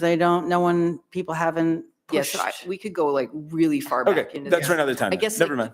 I guess to summarize though, because I do think this is important, what kind of ended up happening out of the redevelopment? And because I wasn't here, I can't speak to sort of the full scope of plans, but what I've observed is that what actually happened was all winter recreation related. Those were the things that actually got done out there. And there were a bunch of other things that were planned out there that they ran out of money with the redevelopment project. Right, you and clearly need adjusted. like an investment into it. And so usually that's done through private operator or a public-private partnership Yeah. or something of that nature. And I'm assuming that has been discussed at some point in our history. It was tried in the 80s, like the Samoset was running it for a while and they lost. But a it lot of hasn't money. been like explored recently at all.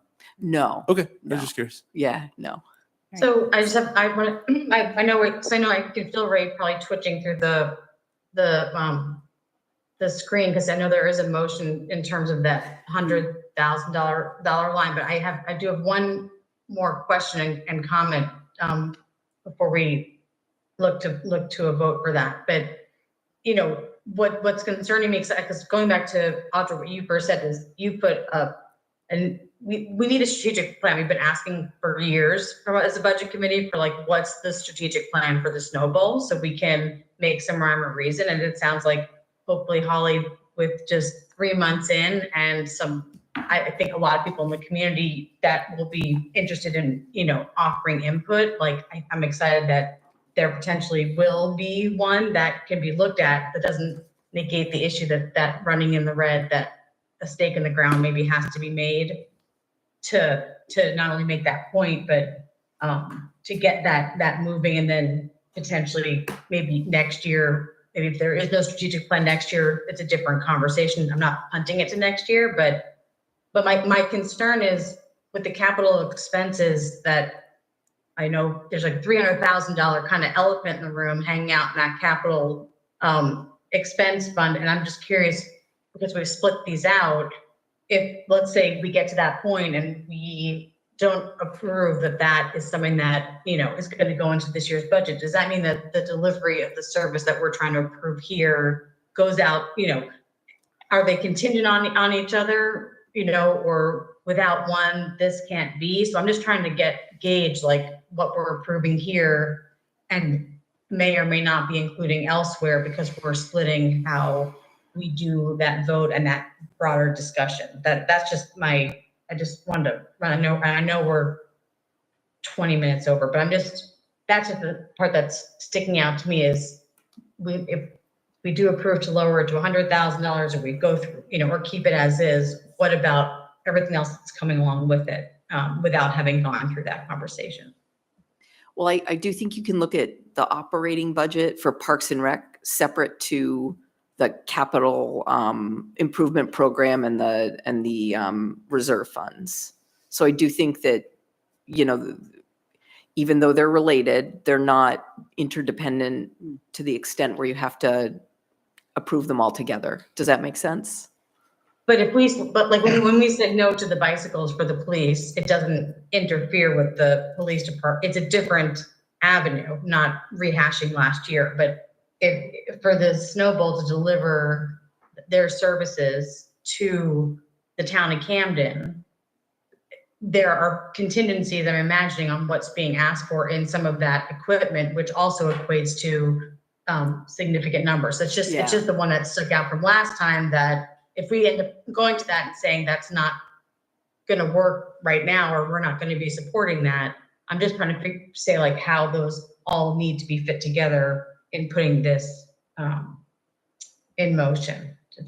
So. Yeah, no, that makes more sense. So I think that when we come to the capital projects and equipment, we can go through that and explain it, because there are quite a few that are, it would make things very challenging out there, and we'd have to reduce the level of service if they aren't approved. If they aren't approved this year. Courtney? And I guess it all goes full circle back to not having a strategic plan related to what and how it's going to go in terms of approving those pieces. So I'll pause there and turn it back over to Jill to. Yeah, Courtney had a comment.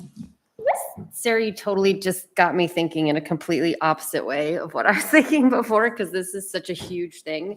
And not to like go back on what I was saying, but I'm like, why don't we just not give any money to the Snow Bowl right now?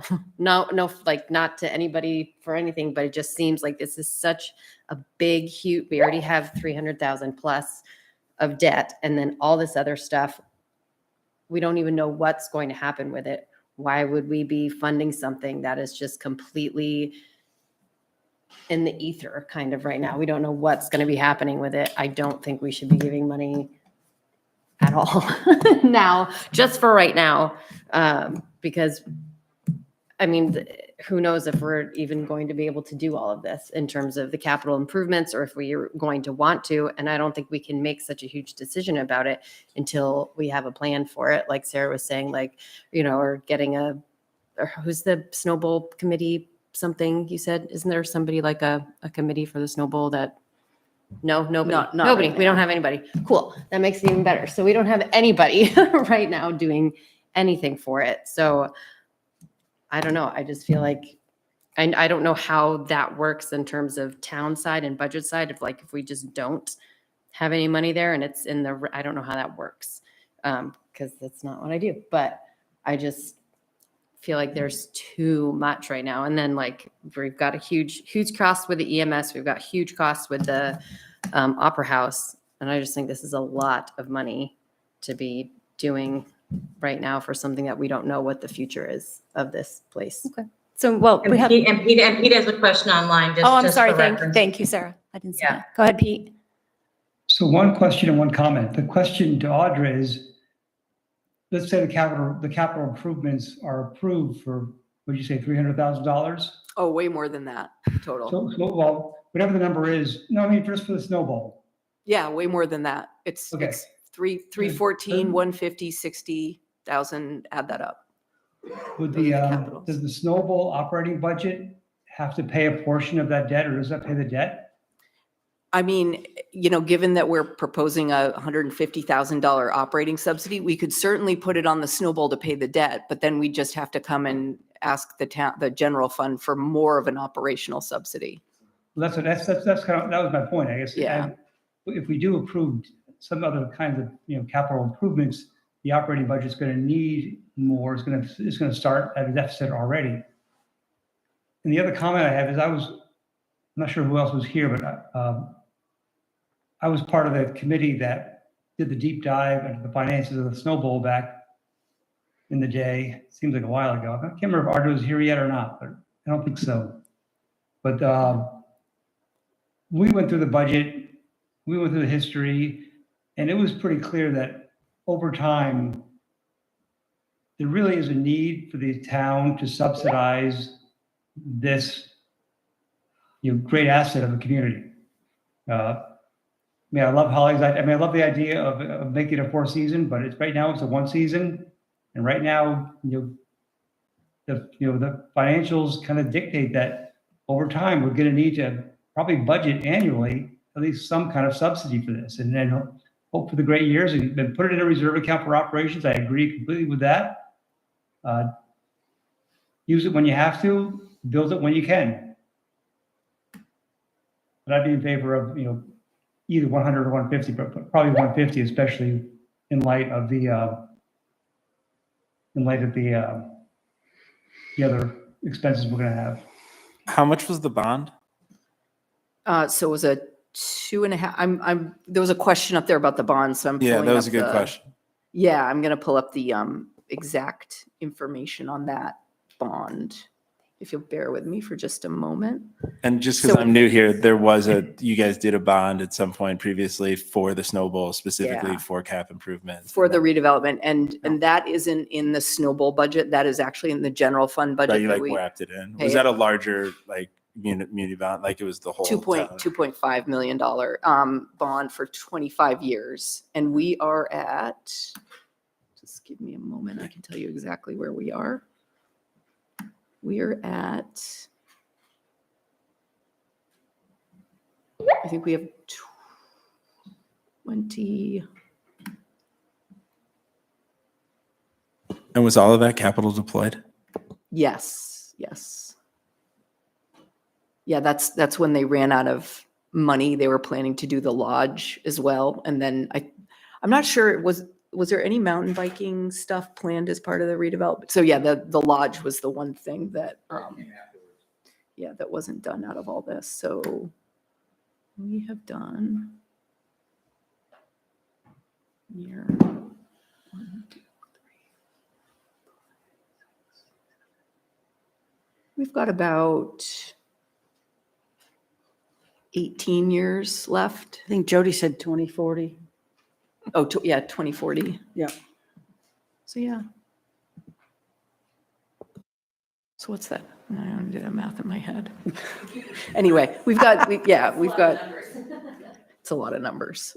We got some years, quite a few years. Go left. ahead, Margaret. Okay. Go ahead. It's obvious, and it's been obvious over the years, we need to subsidize the snowball. The thing that doesn't, and the other thing that's obvious and has been for years, is the snowball needs a plan. And Obviously, we have to keep the snowball going because it does a lot for the town. But I think totally aside from this, and I don't think it's the budget committee's duty to say, you must have a committee, but would strongly advise to the select board and the town manager that a sound plan go forward. But obviously, for next year, we've got to keep it rolling. And sorry to go back to the debt service redevelopment discussion, but this is the last year that the debt service payment will be $135,000 a year. I'm not sure how this was all structured. I'm just looking at the amortization schedule. So this financial year, FY24, is the last year the payment will be $135,000, and it drops in FY25 to $80,000 a year. And then does it go back up? No, So it continues to run down? it's very strange. It stays at 80 for the remainder Okay. of the life of the Cool. bond. That's nice. Yeah. I'm used to ones that go up and balloon Right. towards the end, not Or ones that down. start So that's why I was like, did I hear that super right? high You guys and go paying down. less now? All right, cool. Yeah, the this Who's your bond FY25 salesman? upcoming budget is the last payment for 135. Okay, cool. Okay, good. Okay, I guess, are we ready to vote on that motion to decrease the amount of the operational subsidy to 100,000? All those in favor of that? That's okay, we can amend, you can make an amendment, yep. We have two. Sarah, that you're a yes to 100? Yes. And His hand's not up. just keep your hand down, maybe, yeah. So we got two, oh, three. Were you also raising for 100? I'm sorry, I didn't see your hand there. Yeah, the reduction to 100. Okay, so that's three, and then all those opposed? 1, 2, 3, 4. Peter? Pete's online yet. Pete's opposed. This is 6. Okay, so that does not carry, but did Courtney want to make an amendment? It sound, or a motion also? I'm just the opposite. I just feel the complete opposite, I think, of what everybody feels in here, where it's just like, I just see a lot of money that we have to put into it. And it's not just subsidizing it. It's just like the whole thing, the operational. And so I know that there's like other companies that like little mountains go on the market all the time, and they could be purchased by somebody else. And then the town doesn't have to worry about it. And it might be in the proposal that like, you could still get a discount if you live in Camden or whatever. Like, I'm sure there's strategic things we could work out with things. If that ever happens, that's another option, but I just don't feel like we should put any money into it right So now. are you making a motion to Yes, please, change thank that you. to $0? Does anyone second that? I'm sure it's not going to go. That's just my opinion. I don't see anybody online, so Yes, we right. won't vote on that. And then, I'd like to make a motion that we approve the budget as listed by the town manager for the full $853,700. okay. All those in favor of that? Got two online, yes. 5, 6, okay, so, and then all those opposed, 1, 2 opposed, 3 opposed, sorry. You're on right outside my vision. Okay, so, well, that, Does the Park and Recreation Committee still exist, or did that get deleted along with a lot of the others? It got deleted along with the, and I guess I'm just wondering if Yeah. it was reestablished, could they start moving forward with all of this, looking at what can be done and how it can be done and what might be done better, rather than just leaving it to you and Holly? So I do want to say one thing, because we have a guest online who I'm working with to help me with something. So I've asked John Veman, who's gone through a lot of exercises to John. put in place new governance structures for different organizations. I've asked John to help me do some research to try to figure out different models for some sort of group to provide, governance or, advisory of some nature, because it's a lot to sort of put on the select board, and a lot to put on, the general manager out there to make decisions about closing and capital equipment and trying to bring the select board up to speed when they have, at least sort of, 10 other departments and 30 other programs that we're trying to inform them about and get, guidance and advice from them on. So just having some other group to help out with this, I've asked John to do a bit of research and come back with some suggestions on models that we might be able to use. So that's one thing that we are looking at, because we'd want any sort of group that we have out there to be productive and be fulfilling a need that Holly, or the general manager, has, and also be helpful to the select board in their decision making. So that's absolutely something that, strategic plan would be a huge part of what that kind of group would be doing as well. And I just want to make sure that before we jump into putting a group together, we've done our due diligence to figure out what's the model that's going to fit with what's going on at the Snow Bowl. So I'm glad John's on tonight, and thank him for his work and support with this. Great, that's great. So I just wanted to make sure we knew that the budget committee was recommending the same amount as the town manager amount. And then I know we could talk about the Snow Bowl all night, but you're also cemetery. So I just want to make sure we cross that one off our list too. Yeah, sure. That was page 31. And just to clarify, that's covered 100%. So I'm not sure if anyone would like to make a motion. I'll Thank make you, a Mark. motion that we approve the 64,700 budget for cemetery maintenance by the town manager. Thank you. All in favor of that? No discussion. Did we get a needed. second? We did get a second. We got Margaret. Thank you. Okay, it's been here. Got it. Sorry. Oh, thank you for keeping us on track there. Okay, so that motion carries. Thank you. And I'll just mention again, I think I mentioned it earlier, that there is an increase in the labor on that. They did approve it at their meeting, so yeah, just there's a question about that. Thank you so much, Holly. I Yeah, appreciate sure. that. Thank you. So other I know we always do this today. We make good decisions. What does everyone think? I mean, I know Matt has to go. There's no mic on. I'm so sorry. Thank you, Sarah. I just was saying that poor Dave always sits through things, and I know Matt has to go. Did you have to go too, Sarah? I do. I'm chaperoning a high school trip in Princeton, and I'm hearing, and I think I need to go downstairs. So.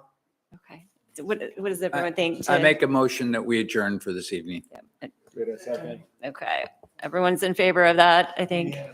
Unanimous, yeah. The Snow Bowl is a big topic. I mean, I feel like. It's a big topic.